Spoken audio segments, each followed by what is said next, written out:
Moi Girls School. Of course, the investigations are still going on, and a UN report that followed soon after showing that yes, it is an endemic problem in most schools across the country. That yes, defilement and molestation does happen. It is teachers, relatives, and other people around the school. Of course, this is a big issue, and probably let's start with you, Martha Wangari, where we are as a society. Corruption is a problem, but this one, we seem to have decided that this is even normal. It's actually heartbreaking, and it's not only just for girls. Recently, there was a story, I think 3 days ago, of a boy who has been sodomized by the father. And I think by the father, real father. Okay. So it's an epidemic, and I think it's sometimes it's heartbreaking, and you don't know how to legislate on humanity. Yes. Because you can make laws about everything else, but how do you legislate on humanity? Morals. And not even morals. It's just being a human being. Even animals are better, and I think what we have been seeing is crazy, and not just in institutions, even in our homes. Just yesterday, there was a headline, there was a story, a big story on page 3 of the Standard of a place in my ward called Tangitano in Kiambogo, where a 10-year-old had been defiled, guess by who? By an 83-year-old man and an 86-year-old man. Two old pedophiles. I don't even understand. And one had even the guts to say that he does not function. And you see, the evidence was overpowering. And I want to really, he had appealed that sentence of a life sentence. And some of the judges are doing a very good job. The magistrate said no, and that one was actually denied. They are going to rot in jail. Same thing to another village in Kasarani.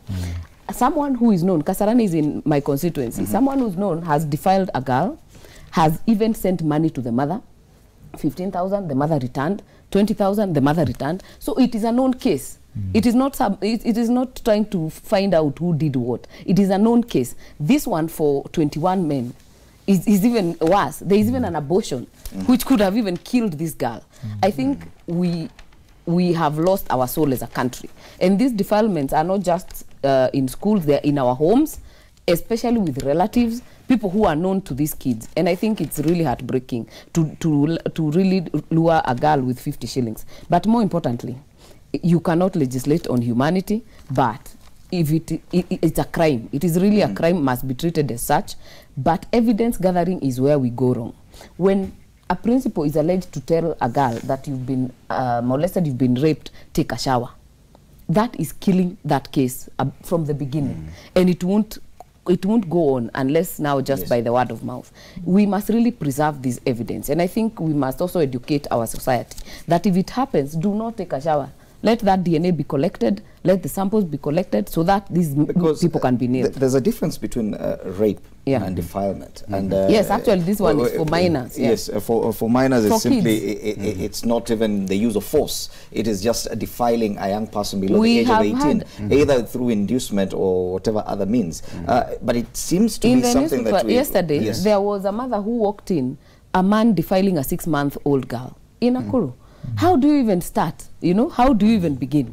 I think we must have very pure, and I think our laws are there because we've made good laws. The Sexual Assault Offences Act can help you give a maximum sentence, and this now we are appealing to the judiciary that you have the leeway to give a maximum sentence, not the minimum, because a life sentence will now make people think twice. When you are doing that, you actually now think twice. And it's not also a blanket condemnation on every man. I know some of the men, like my good friend here, who would kill if they found you with a daughter. So let us now take it out. It's not a women. It's not a women agenda.